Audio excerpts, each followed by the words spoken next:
ఇంత చక్కటి బుక్ తయారు చేసి ఇచ్చినందుకు ముందు థ్యాంక్స్ చెప్పాలి నీకు. నా భాగ్యం. And I'll just take a minute. Yeah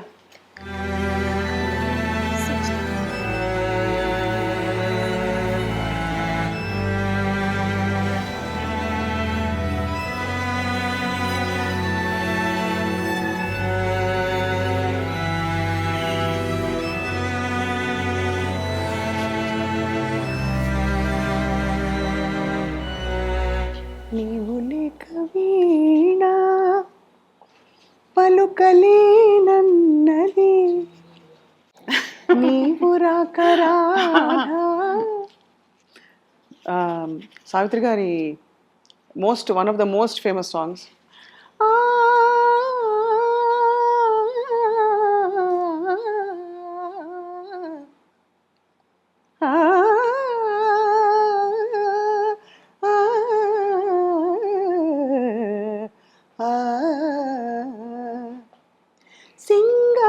సింగారవేలని దేవా. అంతే కదా, అద్భుతమైన అసలు ఆ పాట ఇప్పటికీ పాడి మార్కులు తెచ్చుకుంటే పెద్ద గొప్ప పాట పాడేసినట్టు. అంటే ఇప్పుడు రియాలిటీ షోస్లో పాడుతున్నప్పుడు కాంపిటీషన్స్లో అంతా ఆ పాట లేకుండా ఉంటలా. రైట్. తమిళ్లో కాంపిటీషన్స్ లో అంతా ఈ పాట పాడి ప్రైజ్ తెచ్చుకున్నాం. చిన్నపిల్ల. ఇది యాక్చువల్లీ ఈ పుస్తకం చిరంజీవి గారి ద్వారా ఆవిష్కృతం అవ్వడం అనేది. ఈ బుక్ ని రిలీజ్ చేయాలి అని అనుకున్నప్పుడు నేను సంజయ్ దగ్గర చెప్పిన ఒకే మాట, ఇది డెఫినెట్ గా చిరంజీవి గారి ద్వారానే చేయాలి అని చెప్పాను అనమాట. అంటే ఆయన అమ్మో ఆయన్ని అప్రోచ్ చేయటం అది ఇది అంటే లేదా, నాకు సురేఖ అక్క బాగా క్లోజ్. నాకు నేను ఫోన్ చేసి కనుక్కుని ఆయనకి ఎప్పుడు కుదురుతుందో, ఆయనకి ఎప్పుడు ఫ్రీగా ఉంటుందో అలా చేసుకుందాం అని చెప్పి అన్నాను అనమాట. అంటే ఇంకేముందండి, ఇంకా అలా జరిగితే ఇంకేముంది అని ఇదైపోయారు అనమాట. ఆయన రిలీజ్ చేయటం ఏంటి అని చెప్పి. సరే నేను అక్కకు ఫోన్ చేశాను, సురేఖ అక్కకు ఫోన్. నాకు చిన్నప్పటి నుంచి పరిచయం సురేఖ అక్క. అంటే ఆపోజిట్ హౌస్లో నా క్లాస్మేట్ ఆనంది అని ఉండేదన్నమాట. నేను వాళ్ళ ఇంటికి వెళ్ళినప్పుడు తను అక్కడి నుంచి అక్రాస్ ద రోడ్ వెళ్ళి వాళ్ళ ఇంట్లో కూడా కాసేపు కూర్చొని వచ్చేవాళ్ళం. అట్రాక్షన్ ఏంటంటే అక్కడ వాళ్ళందరూ అందంగా సారీస్ కట్టుకునేవాళ్ళు. మేము అప్పుడు ఇంకా లంగాను బ్లౌజే, ఇంకా సారీ దాకా రాలేదు.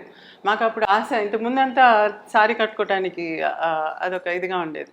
సో వాళ్ళ ఇంటికి వెళ్ళి వాళ్ళ దగ్గర కనుక్కుని ఎలా సారీ కట్టాలంతా నేర్చుకునేవాళ్ళం అనమాట. సో ఆ సిస్టర్స్ అంటే చాలా ఇష్టం మాకు చిన్నప్పటి నుంచి. అలా పరిచయం అయింది తను చాలా ఆప్యాయతగా ఉండేది. సో నేను సురేఖకు ఫోన్ చేసి ఇలా బుక్ రిలీజ్ వచ్చి ఆయనే చేయాలి అని చెప్పంటే, ఇంకేముందమ్మా అటు ఆయన తప్పకుండా చేస్తారు, ఆయన ఎందుకు చేయరు, నువ్వు చెప్పడమే ఆలస్యం, నువ్వు మొత్తం నాకే వదిలేసేయి, ఇంకా మేమే చూసుకుంటాము, రిలీజ్ అంతా ఆయనే చేసేస్తారు అని అన్నాడు. ఆయన ఒక మాట అలాగే లేని ఆయనకి ఒక మాట మాట్లాడేసి ఆయనతో మాట్లాడిస్తాను, కానీ అంతా నాకు వదిలేసి మేము చూసుకుంటాం అనేది. నేను ఫోన్ పెట్టేసి ఇదేంటి అంతా నేనే చూసుకుంటాను అంటది ఏంటి. నేను సంజయ్ దగ్గర చెప్పింది ఏంటంటే సింపుల్గా చేసేద్దాము, పెద్ద స్టేజు అందరు మాట్లాడటం ఇదంతా కాకుండా నాకు ఫోకస్ అంతా నాకు చిరంజీవి గారి మీదే ఉండాలి. చిరంజీవి గారు ఆయనకి అమ్మ మీద ఉండే అభిమానం అది కనపడాలి. అందుకని ఇంటి దగ్గరికి వెళ్ళి మనం బుక్ రిలీజ్ని ఇంట్లోనే చేసేద్దాము, మీడియాకి చేస్తే సరిపోతుంది, anyway media so strong, so అది ఎనీవే రీచ్ ఉంటుంది, సో ఇంటికి వెళ్ళి చేద్దాం అని చెప్పాను. డైరెక్ట్గా వెళ్ళి ఒకసారి పిలిస్తే ఇన్వైట్ చేస్తేనే బాగుంటుంది మర్యాదగా, ఏదో ఫోన్లో చెప్పింది కదా అని చెప్పేసి వదిలేయకూడదు, వెళ్దామని చెప్పాను అనమాట. సరే మేము ఒక డే చూసుకుని ఎప్పుడు ఇంట్లో ఉంటారని కనుక్కుని ఇంటికి వెళ్ళి, అందులో పద్మవిభూషణ్ కూడా వచ్చింది కదా, అందుకని ఆయన్ని ఆనర్ చేసి ఇలా చేయాలని అంటే ఆయన వెంటనే ఇంట్లోనా ఎంత సింపుల్గానా, మహానటి కదమ్మా అని చెప్పి ఆలోచించి ఎవరెవరిని పిలవాలని లిస్ట్ వేస్తున్నారు ఆయన. నేనుండి లేదు ఇంట్లోనే పెట్టుకుందాము, ఆ అమ్మకి నేచర్ అంటే ఇష్టం, మీ ఇల్లు చాలా అందంగా ఉంది, అమ్మ ఇంటికి వచ్చినట్టుగా అనుకోండి, ఇక్కడ చేసేయండి అని అంటే, రేపు చేసేద్దామా అని అన్నారు. అంటే అని అన్నాను. అదేంటి అని అన్నారు. తర్వాత ఆయన జోక్ వేశారనమాట. చేసి తర్వాత నాకు వదిలేయమ్మా నేను చూసుకుంటాను అని అన్నారు. ఓకే అని చెప్పి ఇంక నేనేం చెప్పేది, అందుకే నేను సరే అని చెప్పేసి ఇంటి ఆడపడుచు వచ్చిందని చెప్పి నాకు చీరంతా పెట్టి మామూలుగా ఇంట్లో ఆప్యాయతగా కాసేపు మాట్లాడుకుని కబుర్లు చెప్పుకుని వచ్చేసాను ఇంటికి. దాని తర్వాత ఆయన అందరినీ పర్సనల్గా ఆయనే ఫోన్ చేసి ఒక్కొక్కరికి ఇన్వైట్ చేసి మీరు ఫ్రీయా అని చెప్పి ఒక్కొక్కరిని కనుక్కొని మీరందరూ రండి ఇలా ఈరోజు పెట్టుకున్న ఆయన షూటింగ్ డేట్స్ని కూడా వెనక్కి పెట్టి పొద్దున్న షూటింగ్ ఉంది సాయంత్రం వచ్చేస్తాను ఇలా అంతా అడ్జస్ట్ చేసుకుని ఆయనే దాన్ని చేశారనమాట. టేకప్ చేసి మొత్తం మొత్తం బ్రహ్మానందం గారు అసలు star studded glamour. Oh my, అది ఎంత బాగా చేశారంటే ఆ ఫంక్షన్ని. రెడ్ కార్పెట్ వెల్కమ్, నాకు కళ్ళు తిరిగిపోయినాయి. కార్లో నుంచి దిగి నడుస్తుంటే రెడ్ కార్పెట్, అటు ఇటు అమ్మ ఫోటోలు, ఆ 9 ఎమోషన్స్ని చూపించేటట్టుగా రైటప్స్, తర్వాత ఏవి ఒక పక్క జరుగుతుండింది. ఇటు కెమెరాలు అయితే ఇంకా చెప్పక్కర్లేదు, మొత్తం కెమెరాలు, టీవీలు, మీడియా మొత్తం ఫిలప్ అయిపోయి ఉండింది. ఇదేంటి నేను అనుకుంది ఏంటి, ఇక్కడ జరిగేది ఏంటి అని అనుకుని అలా డేజ్డ్గా కూర్చున్నాను.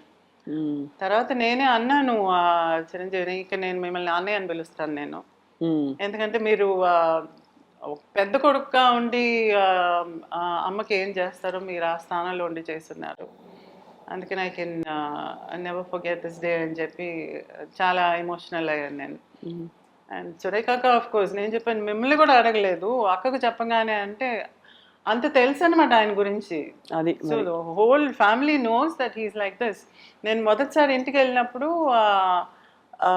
అనేది చెప్పున్నాను ఇంతకుముందు కూడా, ఆయన కాళ్ళు ఏదో దెబ్బ తగిలి నిదానంగా మెట్ల మీద నుంచి, అంటే ఇంతకుముందు రెనోవేట్ చేసే ఇంటిలో ఉన్నారు, నిదానంగా దిగొస్తున్నారు. అదేంటి ఆయన ఎందుకు మెట్లో అలా దిగిరావటం, కాలు ఏదో అయినట్టు ఉంది కదా అంటే, అమ్మా పర్లా అని చెప్పి దిగొచ్చి నా దగ్గర కూర్చుని మాట్లాడి చేసి, నేను పొద్దున్న లేవగానే అమ్మ ఫోటో చూడాలమ్మా అని అన్నారు. అవునా అని అన్నాను. ఏంటంటే నువ్వు నమ్మట్లేదా అని చెప్పి, ఉండు అని చెప్పి పైకి వెళ్ళి ఫోటో తీసుకుని వచ్చి మరి చూపించారు. సో ఆయన కళ్ళు తెరిచినప్పుడు హీ వాంట్స్ టు సీ అమ్మ. అంత అడ్మిరేషన్, మర్యాద, ఆప్యాయత, ఆయన నమ్రత. అది ఆయన ఫస్ట్ టైం నేను ఆయన అఫెక్షన్ ని చూడటం. దాని తర్వాత కూడా ఆయన ఈ మహానటి ఫిలిం తీసినప్పుడు అందరూ ఇంటర్వ్యూస్ చేస్తుంటే ఆయన అడిగిన ఒకే మాట, చాముండేశ్వరి గారిని అడిగారా, is she okay with all these scenes అని చెప్పి అడిగారు. అంటే ఆయనకి ఎంత కనెక్ట్ అయి ఉన్నారో చూడండి. హీఈస్ బాదర్డ్ అబౌట్ ఎలా అమ్మాయిగా ఎలా ఫీల్ అవుతుందో, ఫిల్మ్ అది ఫిల్మ్గా బాగా ఆడుతుందా లేదా అనేది సెకండరీ అనమాట. ఆయనకు ముందు is the family okay. You know ఆయన ఆ బాదరేషన్ అంతా ఎప్పుడు వస్తుందంటే కనెక్ట్ అయినప్పుడే, గుండెలతో కనెక్ట్ అయినప్పుడే అటువంటి మాటలు వస్తాయి ఖచ్చితంగా. అదే అయిపోయి నెక్స్ట్ నేను ఇప్పుడు ఏమో ఈ బుక్ రిలీజ్ అనగానే అంతా నేనే చేస్తానని అంటాం. సో అదే అన్న, I just said one thing, ఒక మనిషి జెన్యునా కాదా అని తెలుసుకోవాలంటే ఒక మాట కానీ ఏదైనా థాట్, వర్డ్, డీడ్ 3 కోయిన్సైడ్ అవ్వాలి. చాలా మంది ఏదో అనుకుంటారు చేయరు, లేకపోతే మాటలతో చాలా బ్రహ్మాండంగా మాట్లాడతారు కానీ రాగానే it will be totally different.